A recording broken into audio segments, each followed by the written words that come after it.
Atlanta United Fan TV, 3-0 win. Great to see the boys actually hit the back of the net. And squeaky bum for a long time.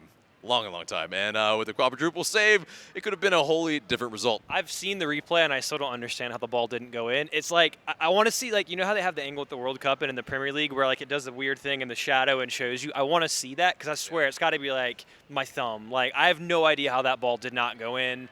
And the thing is it would have been really harsh on Atlanta United because they were the best team this game, in my opinion. I thought they played the best stuff throughout most of the match. They were really good at times. Sometimes it was still a bit slow, but I thought the chances were there. And I didn't think Minnesota was particularly great at times. Yes, they had that little crazy, scrap in front of the goal where all those saves were made. But aside from that, I didn't think they were too convincing. But it was a good result, and I think those 2 goals at the end, when that second goal went in, it was a mixture of relief and just jubilation at the same time. And when that third goal went in, it was just like, finally, we have a result that maybe at the end was a bit flattering, but at the same time, I thought Atlanta United were valued for all 3 points. And to get those 2 goals for Joseph, to get that confidence back, because he took both of them so well. When for a while, it felt like nothing was going to go his way. Every time he got the ball, it was either going to be blocked or saved. But he got those goals. 3-0 result. I think that's the best result Atlanta United's gotten this season. And now you can push on, get another result against Chicago, and take that momentum into the international break. Rest, recuperate, get your legs back under you, and then go into the second half of the season. Yeah, I mean, I think a lot of guys had really good matches, and it's really kind of hard to pick a man of the match, but kind of picking through a little bit. I mean, looking at, the guys who got some of the hardware, so to speak, after the match. Joseph Martinez, of course. Brad Guzan with his first assist of the season. I mean, with the quadruple save, I think a pretty damn good match from him. I mean, I think it'd be hard to go through. I think the easier thing is to say which player wasn't exceptional. And like, not that they didn't perform, but the only player that wasn't maybe exceptional was like Parkhurst maybe wasn't exceptional. Dion Pereira was decent at times, but he wasn't, an 8 or 9 out of 10 like the rest of them.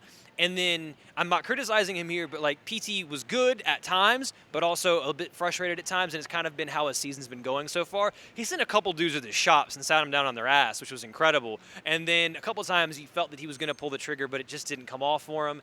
I mean, it's coming. You see what's there. It's just not coming off yet for him.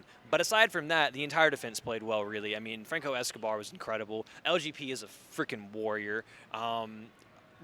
Robinson, he had the yellow in the first half, but aside from that, he was pretty much flawless as far as I'm concerned. Brad Guzan was an absolute unit in goal. Remedi and Nagbe ran their legs into the ground. Gressel, same thing. Joseph was very good. I mean, the whole team played well, and then I thought DeBoer managed the game really well in terms of his substitutions he brought on to switch to a back 3 because he knew they were going to be more aerial. He knew they were going to do more route 1, and he killed the game. And yeah, it did get a bit squeaky bum, but the second goal always felt like it was closer for Atlanta United than it was for Minnesota, minus that 1 goal-mouth scramble. Aside from that, Atlanta United was the better team, was creating the better chances. It just wasn't going in like it has been all season.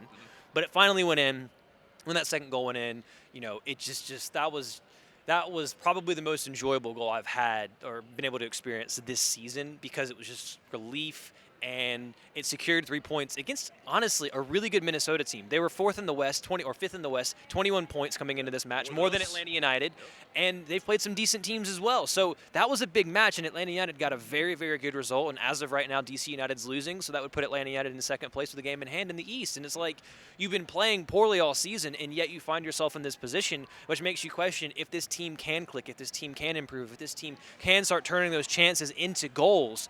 Then they're going to be right up there because defensively they're incredible. And your only real question is at left back. And if you can solve that problem, you have a pretty much complete team because Franco Escobar, I slated him at the beginning of last season, but he's one of the best right backs in MLS. Absolutely. I mean, I think it's also depth at right back is something sorely needed as well. But would you have liked to see LGP probably taken off for that head injury when he was bleeding out on the pitch? I mean, that's up to the medical staff. You don't want to see a player playing through that, but at one point Guzan's like telling him to, you need to get off. Yeah, it's just I hate it. I do hate it, but it's just one of those things in soccer. And he kept playing, and with the exception of one time where he got caught on the ball, he still played well. And I love the fight and the desire. I mean, he is an absolute warrior. He's also the king of shithousery. Like he was in number 99's head. I forget his name all the time. Dunlawdy. Yeah, he was in his head the whole match, and Dunlawdy was in his pocket the entire time until he got subbed off. I mean, he had no. It was funny because Dunlawdy kept getting mad because he kept going down, but it's like, mate, as soon as you put 2 hands on him, he's going to go down. He is a king of shithousery. He's a guy that you love him if he plays for your team, and you absolutely freaking hate him if he plays against you. But he put his heart out on the pitch tonight, and then Pogba came on and played well. Breck Shea was on for a few minutes, but had a really nice switch to the other side of the field. I thought that sub made sense. I mean, I love the switch to the back three. I thought the game was managed really, really well, and that was a really good result. And maybe 3-0 was a bit flattering, but the result was never in question as far as I'm concerned as who deserved the points. And Atlanta United got the job done, and they did it convincingly at the end, and finally, as far as I'm concerned. Exactly right. And I think we need some of these flattering score lines as well, because now we confidence. Joseph hit the back of the net twice. Yeah. The first goal was really good. The second goal was a lull goal, but like at the same time, he still took his time and was absolutely clinical. And Apara closed him down, but he couldn't do anything with it. He slotted it away. Happy days, bish bash bosh, 3 points.